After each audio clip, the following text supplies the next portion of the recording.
हाँ जी, तो ये वेरिएंट 2 है नवंबर 2021 का। और अगेन अजम्पशन ये है कि आपने पेपर एक दफा देखा हुआ है, तो ये आपको अब पूरा ट्रायल बैलेंस दिया हुआ है। जैसे वेरिएंट 3 का क्वेश्चन था नवंबर 2021 में, उसमें पूरा ट्रायल बैलेंस नहीं था, बट ये एक कंप्लीट ट्रायल बैलेंस दिया हुआ है। अच्छा, अब वो कह रहे the freehold property was revalued at 58,000. The revaluation has not yet been recorded in the books of account. Prepare the journal entry to record. Narrative is not required. अब basically क्योंकि आपकी प्रॉपर्टी डी वैल्यू हो रही है, दोबारा से देखो, जो आपकी प्रॉपर्टी है उसकी वैल्यू यहाँ पे जो उन्होंने दी हुई है वो दी हुई है 66, लेकिन उसकी वैल्यू हम 58 कर रहे हैं, तो 8,000 से गिरा रहे हैं। सही है, बढ़ा रहे होते तो हम करते property debit revaluation reserve credit, लेकिन जब घटा रहे होते तो देखना होता है कि क्या रिवैल्यूएशन रिजर्व में इतना अमाउंट है भी या नहीं, और नहीं होता तो बाकी अमाउंट रिटेन अर्निंग से जाता है। अब आपकी मर्जी होती है, आप मार्क्स की में देखेंगे ना तो इन्होंने रिटेन अर्निंग की जगह आई थिंक वो amount income statement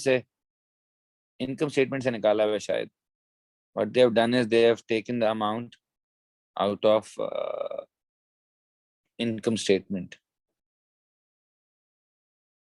but that's also completely fine because even if it's taken out of income statement or if it gets out of retained earnings, it essentially means the same thing.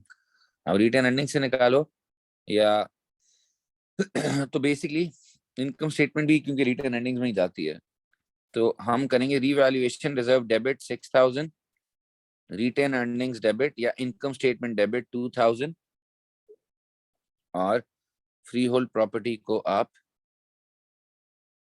Credit करोगे bye 8,000।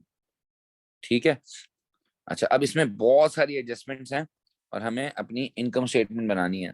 सही है। अब देखो, जैसे revenue है, तो in order to start with revenue, इसने आपको रेवेन्यू वैसे दिया है 216,600। He is giving you the revenue as 216,600, right?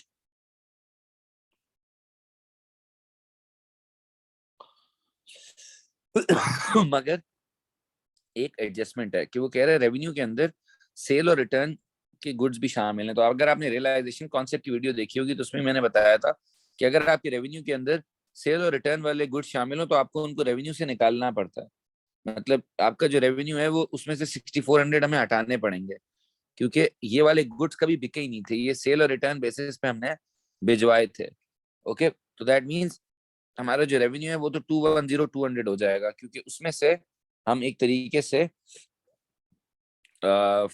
6,400 जो है वो माइनस कर रहे हैं। लेकिन आपकी जो तो रेवेन्यू तो हमने यहाँ से दिखा दिया, इधर हम दिखा सकते हैं कि हमने 6,400 रेवेन्यू से माइनस किया है। अब जो आपकी कॉस्ट ऑफ सेल्स है वो होता है opening inventory plus purchases minus closing inventory. अब हमें ओपनिंग इन्वेंट्री उसने दी है 22,880, आप देख सकते हो ओपनिंग इन्वेंट्री तो है 22,880, मगर बेटा जो परचेजेस हैं वो भी हमें पता है कि हमने परचेजेस करी हैं 88,900 की, लेकिन रिटर्न आउटवर्ड्स भी हुई है 260 की। तो जो 88,900 की हमने परचेजेस करी हैं वो ऐड होंगी, और जो 260 की रिटर्न हुई हैं वो माइनस होंगी। जो कैरेज इनवर्ड्स है, यहाँ पे कैरेज इनवर्ड्स भी है 390 का, वो ऐड होगा। सही है। और हमें क्लोजिंग इन्वेंट्री माइनस करनी है। अब इसने जो हमें क्लोजिंग इन्वेंट्री दी है बेटा वो दी है 18,600, बट क्योंकि कुछ हमारा सामान सेल और रिटर्न बेसिस पे हमारे कस्टमर के पास पड़ा हुआ था तो वो हमारी इन्वेंट्री में इंक्लूड नहीं हुआ। जब भी सेल और रिटर्न बेसिस पे हम कोई सामान बेचते हैं तो उसको हमें रेवेन्यू में इंक्लूड नहीं करना होता, इन्वेंट्री में इंक्लूड करना होता है। उसने गलती से रेवेन्यू में इंक्लूड कर दिया है, बट इन्वेंट्री में कॉस्ट पे इंक्लूड करते हैं। ठीक है। सो ये जो 6,400 है ना, आपको इसकी कॉस्ट निकालनी पड़ेगी। अगर 25% मार्जिन है तो इसका मतलब है इसमें 1,600 का प्रॉफिट है, 25% 1,600, तो इसकी कॉस्ट 4,800 है। तो आपको पहले अपनी इन्वेंट्री के अंदर 4,800 प्लस करने पड़ेंगे, क्योंकि आपकी एक्चुअल क्लोजिंग इन्वेंट्री जो है दैट शुड बी 23,400, बिकॉज उसमें एक 4,800 का सामान शामिल नहीं है जो हमने कस्टमर को भिजवाया हुआ है। तो हमारी क्लोजिंग इन्वेंट्री 23,400 आती है। देखिए, opening inventory plus purchases minus returns plus carriage minus closing inventory, adjust करके लिखा उसको। तो इस वजह से ये आंसर 76,730 सॉरी 88 3510 आएगा। ये आपका कॉस्ट ऑफ सेल्स का आंसर है। रेवेन्यू को भी एडजस्ट किया, कॉस्ट को भी एडजस्ट किया वरना ऐसा लग रहा था कि वो सामान बिक गया है। फिर आपका ग्रॉस प्रॉफिट आ जाता है 121,690। Now admin expenses. अब एडमिन एक्सपेंसेस निकालना एक अजाब है, क्योंकि आपको इसने जो एडमिन एक्सपेंसेस की वैल्यू दी है बेटा, वो दी हुई है 35180। ये आप देख रहे हो, एडमिन एक्सपेंसेस की वैल्यू इसने हमें दी है 35180।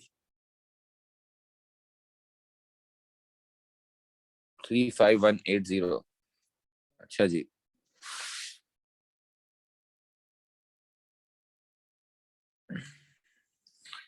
तो इस 35180 एडमिन एक्सपेंसेस की वैल्यू है, और डिस्ट्रीब्यूशन कॉस्ट की वैल्यू जो एज पर ट्रायल बैलेंस है वो 44320 है। मैं यहाँ से देख रहा हूँ, जो ट्रायल बैलेंस में दिया हुआ है वो 44320 दिया हुआ है।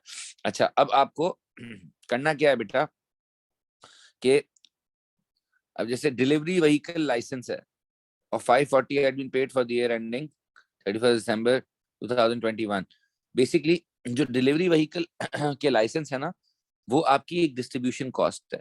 वो कह रहा है कि आपने कुछ डिलीवरी लाइसेंस जो है वो अगले साल के भी पे कर दिए हैं, बिकॉज हमारा जो साल है वो तो 31 अगस्त 2021 तक है। तो हमने दिसंबर 2021 तक डिलीवरी व्हीकल के लाइसेंसेस पे कर दिए हैं विच मीन्स हमने 5 महीने के अपने डिलीवरी व्हीकल के लाइसेंसेस एक्स्ट्रा पे किए हैं। जो 540 पूरे साल का है, तो 5 महीने का कितना होगा, वो प्रीपेड है बेसिकली। तो जो 5 महीने का है, that is I think 540 had been paid for the year ending. और हमारा एयर कब खत्म होता है, हमारा एयर खत्म होता है अगस्त में। तो सितंबर अक्टूबर नवंबर दिसंबर, 5 महीने नहीं 4 महीने, सितंबर अक्टूबर नवंबर दिसंबर। तो 540 इंटू 4/12 अगर आप करो तो 180 की जो आपकी डिलीवरी व्हीकल की लाइसेंसेज है ना, वो प्रीपेड है। तो जो डिस्ट्रीब्यूशन कॉस्ट के अंदर शामिल होंगे, because it's a distribution cost. तो मैं ये कह रहा हूँ डिस्ट्रीब्यूशन कॉस्ट से एक तो मुझे 180 माइनस करना चाहिए। मैं एडजस्टमेंट बाय एडजस्टमेंट चल रहा हूँ, ठीक है। फिर वो कह रहे हैं wages and salaries, wages and salaries of 620 were outstanding. अब वेजेस एंड सैलरीज जो है, उसने उसका ब्रेकअप बताया हुआ है कि वेजेस एंड सैलरीज का हम 25% उधर डालते हैं, 75% हम उसमें डालते हैं डिस्ट्रीब्यूशन में। तो जो वेजेस एंड सैलरीज उसने हमें दी हैं इधर, यहाँ पे अलग से एक वेजेस एंड सैलरीज की वैल्यू उसने हमें बताई भी होगी। You can see here the wages and salaries are 26,100। So ये जो 26,100 है, इसमें पहले आपको ओइंग ऐड करनी पड़ेगी विच इज 620। तो अगर आप इसमें 620 ऐड करें, फिर उसका 25% एडमिन में जाएगा विच इज 6680। तो ये तो एडमिन में चला जाएगा, और जो 75% है विच इज 20040, ये डिस्ट्रीब्यूशन के अंदर जाएगा वेजेस एंड सैलरीज का। उसके बाद जो डिलीवरी व्हीकल हमने बेची है, कह रहा है 31 अगस्त को delivery vehicle was sold for 7,000, the vehicle had been purchased on 1 September for 13,000, no entry had been made in the books and proceed had not been received. तो इसका क्या मतलब हुआ, बेसिकली कह रहा है कि हमने 13,000 का खरीदा था 1 सितंबर 2018 को, विच मीन्स इसको जो है ना, हमारी जो डेप्रिसिएशन की पॉलिसी है, एयर ऑफ डिस्पोजल में हम डेप्रिशिएट नहीं करते हैं। तो अगर आपने 1 सितंबर 2018 को खरीदा था बेटा, तो 18 19 पहला साल, 19 20 दूसरा साल, तो 2 साल हो चुके हैं इस एसेट को खरीदे हुए। जो 13,000 का एसेट है डिलीवरी व्हीकल को, 2 साल हो चुके हैं। तो अगर आप इसमें से 2 साल की डेप्रिसिएशन माइनस कर देंगे, इसकी 2 साल की रिड्यूसिंग बैलेंस बेसिस पे अगर हम डेप्रिसिएशन माइनस करेंगे ना, तो इसका जो आंसर आएगा जब आप इसको 2 दफा डेप्रिशिएट करोगे उससे रिड्यूसिंग बैलेंस से, इसका आंसर 8320 आएगा।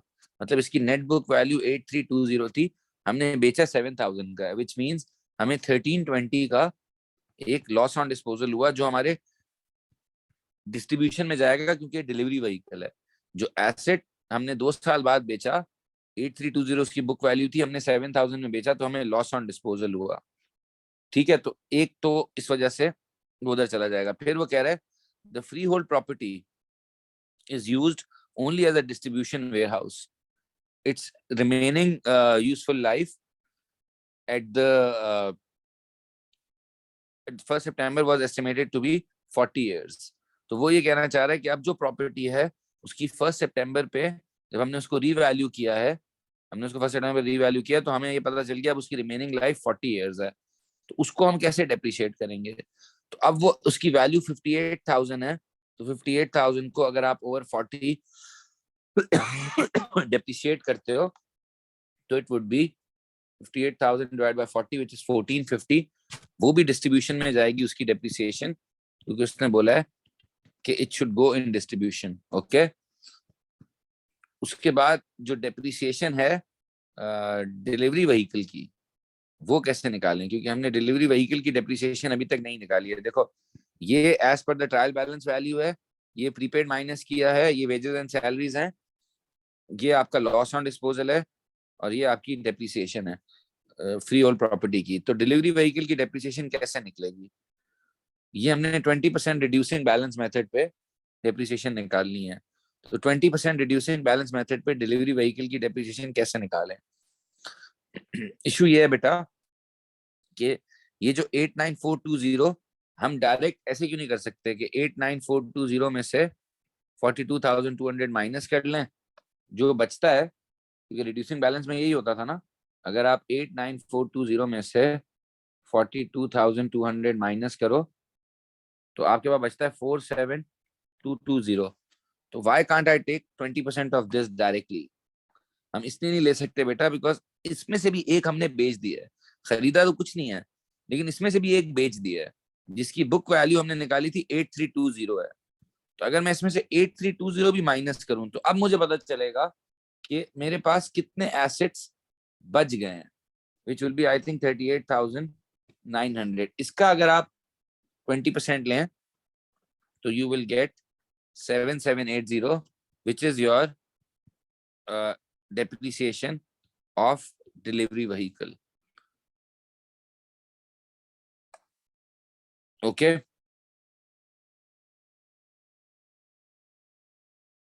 तो एडमिन एक्सपेंसेस तो हमारे 41,860 हैं। अच्छा, अब डिस्ट्रीब्यूशन में इन्होंने एक और काम ये किया हुआ है बेटा कि जो जो 2000 का हमें यहाँ पे डीवैल्यूएशन का लॉस है ना, ये जो हमने एसेट को रिड्यूस किया था, रिमेंबर, और हमने यहाँ पे जर्नल एंट्री पास करी थी, क्या था, revaluation reserve debit, retained earnings debit और freehold property credit, right. लेकिन एग्जामिनर ने इनकम स्टेटमेंट किया हुआ है, तो बात वही है, तो उसने क्योंकि इनकम स्टेटमेंट किया हुआ है ना, तो उसने एक्सपेंसेस में दिखा दिया। मतलब अगर आप रिटेन अर्निंग से डेबिट करोगे तब भी एंड में आंसर वही होगा, बट इसमें क्योंकि statement of change in equity बनानी नहीं है, तो उन्होंने क्या किया, इनकम स्टेटमेंट से माइनस किया हुआ है। लेकिन एग्जामिनर रिपोर्ट में उसने बताया हुआ था कि अगर ये $2,000 आपने यहाँ पे नहीं भी डाले, इधर अगर आपने $2,000 नहीं डाले तो इट्स कम्प्लीटली ओके, आपका प्रॉफिट ज्यादा आएगा, सही है, जो प्रॉफिट है उससे आपका $2,000 प्रॉफिट ज्यादा आएगा, मगर फिर आप रिटेन अर्निंग्स में से 2,000 निकाल दोगे। ओके, बट वैसे मेरे हिसाब से इनकम स्टेटमेंट से ही चार्ज करना चाहिए। पिछले वाले क्वेश्चन में हमने रिटेन अर्निंग से इसलिए चार्ज कर दिया था बिकॉज बेटा हम प्रॉफिट ऑलरेडी निकाल चुके थे, अब इसमें आप प्रॉफिट निकाल रहे हो। तो मॉरल ऑफ द स्टोरी ये है कि अगर एसेट डी वैल्यू होता है, अगर उसकी वैल्यू नीचे जाती है, तो और अगर रीवैल्यूएशन रिजर्व में इनफ बैलेंस नहीं होता है, तो जो डिफरेंस होता है वो हम अपने प्रॉफिट से काटते हैं, सही है, और उसको हम एज डेप्रिसिएशन ट्रीट कर लेते हैं। अब क्योंकि हमें पता है कि वो एक डिस्ट्रीब्यूशन का एसेट है, उसने बताया हुआ भी है, तो ये भी उस पर एक लॉस है। अगर आप ये नहीं डालोगे तो यहाँ पे जो आपका प्रॉफिट आएगा, उसके बाद जब आप statement of change in equity बनाओगे, अगर बनानी होती, तो उसमें से 2,000 निकल जाते हैं, बट बात वही होगी, ठीक है। तो इस तरह आपका, मैं तो अभी 2,000 डाल रहा हूँ because I am making my answer consistent with the mark scheme. so this 2,000 is actually the devaluation। okay, तो ये 76,730 आएगा इन सबको ऐड करोगे तो बेसिकली आपके पास जो आंसर आता है वो, एडमिन के एक्सपेंसेस तो ज्यादा छेड़े नहीं हमने, उसमें सिर्फ वेजेस डाली हैं और डिस्ट्रीब्यूशन वाज द रियल की, तो ये आपने यहाँ लिख दिया फिर आपके पास यहाँ पे प्रॉफिट फ्रॉम ऑपरेशंस आएगा, फिर यहाँ पे फाइनेंस कॉस्ट है। अब फाइनेंस कॉस्ट अगेन सिर्फ डिबेंचर पे नहीं देनी होती है, डिपेंड करता है कि क्या सिचुएशन है। तो अगर सिर्फ डिबेंचर ही होते तो हम 36,000 का 5% ले लेते और हमारे पास आंसर आ जाता, लेकिन नीचे एडजस्टमेंट पढ़नी पड़ेगी। और उसने यहाँ पे हमें क्या बताया हुआ है कि debenture interest has been paid to 30th June, मतलब वो आपको बताना चाह रहा है कि आपने डिबेंचर का इंटरेस्ट सिर्फ जून तक पे किया है। पिछले वाले क्वेश्चन में तो हमने खुद फिगर आउट किया था वो 3 महीने और पता नहीं क्या क्या, इसमें से बता दिए जून तक पे किया है। तो दैट मीन्स जुलाई और अगस्त का डिबेंचर इंटरेस्ट पेड नहीं है, आखिरी 2 महीने का डिबेंचर इंटरेस्ट पेड नहीं है। मतलब के 5% into 36,000 into 2/12 is not paid, which means 1800 का 2/12 पेड नहीं है, विच मीन्स 300 पेड नहीं है और 1590 पेड है। तो इसमें अगर आप 300 ऐड कर दो तो आपको पता चल जाएगा कि आपकी फाइनेंस कॉस्ट 1890 है। 1590 पे करने के बावजूद 300 पे नहीं किया हुआ, तो ये माइनस होगा। तो आपके पास प्रॉफिट फॉर द ईयर आएगा 1210, but he will accept the answer अगर आपका profit for the year is 2000 less than this, as in sorry 2000 more than this. अगर आपका आंसर 3210 भी है तब भी वो एक्सेप्ट करेगा, क्योंकि अगर आपने 2000 की डीवैल्यूएशन डायरेक्ट रिटेन अर्निंग से काटी है तो दैट इज ऑल्सो अलाउड। ये कभी मार्क्स स्कीम में उसने लिखा भी था, इसमें मैं ढूंढ रहा था, पता नहीं क्यों नहीं मुझे मिल रहा है लेकिन वो अलाउड होगा, ठीक है। तो 1210 या 3210 दोनों अलाउड है। जस्ट दैट अगर आपने यहाँ पे जनरल एंट्री रिटेन अर्निंग्स लिखी होगी तो if you even if you have 3210 I don't think he can cut your marks, because then you are assuming that that 2000 loss will be cut it from there. Okay, so this was a very difficult question. Prepare a statement to show the balance of retained earnings, मतलब जो statement of change in equity होती है उसके अंदर आपको सिर्फ retain earnings का column बनाना है। तो देखो ना, अगर आपका प्रॉफिट 3210 आया होता तो आप यहाँ पे दिखा देते उसको, देखो जो रिटेन अर्निंग्स हैं उनका बैलेंस एट स्टार्ट कितना है। हमें पूरा नहीं शेयर कैपिटल और उनका कॉलम नहीं बनाना, सिर्फ रिटेन अर्निंग्स का बनाना है। तो हमें पता है कि हमारी रिटेन अर्निंग शुरू में 24,200 है, देखो आपको ये नजर आ रहा होगा। ओके, फिर आप इसमें लिख सकते हो add profit for the year which is I think 1210। Transfer to reserve हुआ नहीं है, सिर्फ हमने डिविडेंड्स पे किए हैं। जो डिविडेंड्स पे किए करते हैं वो भी रिटेन अर्निंग से माइनस होता है। तो डिविडेंड जो हमने पे किए हैं वो 3000 के किए हैं। क्वेश्चन में उसने हमें बताया है कि कंपनी ने 3000 के डिविडेंड्स पे किए हैं। मैं ये कहना चाह रहा हूँ कि इस स्टेटमेंट से आपका आंसर आएगा 22410। और अगर आपने ये वाला 2000, ये जो लॉस ऑन रीवैल्यूएशन है, अगर आपने डिस्ट्रीब्यूशन कॉस्ट में नहीं डाला होता तो आपकी statement of change in retained earning ऐसे बनती, दोनों पे फुल मार्क्स मिलेंगे। अगर आपने ये किया होता तो फिर आप बोलते balance 24,200, profit for the year would be 3210, dividend paid would be 3000। लेकिन क्योंकि आपने जो लॉस ऑन रीवैल्यूएशन है वो भी यहाँ से काटोगे तो एंड में आंसर वही 22410 आएगा। तो it's completely up to you कि loss on revaluation directly retained earning से काटना है या उसको एज एन एक्सपेंस दिखा के प्रॉफिट फॉर द ईयर से पहले काटना है, ठीक है। The director wishes to reduce trade receivable, said two ways in which the level of trade receivable of a business could be reduced. तो कैसे रिड्यूस हो सकते हैं किसी भी की ट्रेड रिसीवेबल? आप उनको डिस्काउंट ऑफर करो, सही, या आप उनको इंटरेस्ट चार्ज करो जो बिल्कुल भी नहीं दे रहे पैसे, उनको चेस करो, उनको बार बार कॉल करो जैसे आपको फाइनेंस डिपार्टमेंट वाले करते हैं सीडर के। कैश सेल्स को इंकरेज करो। डेट फैक्टरिंग एक चीज होती है कि आप अपने अपने रिसीवेबल्स बेच सकते हो किसी बैंक को, उससे भी कम हो जाएंगे, आपको पैसे मिल जाएंगे, बट ऑब्वियसली उस पर एक पेमेंट देनी पड़ती है, ठीक है। चलें, ओके।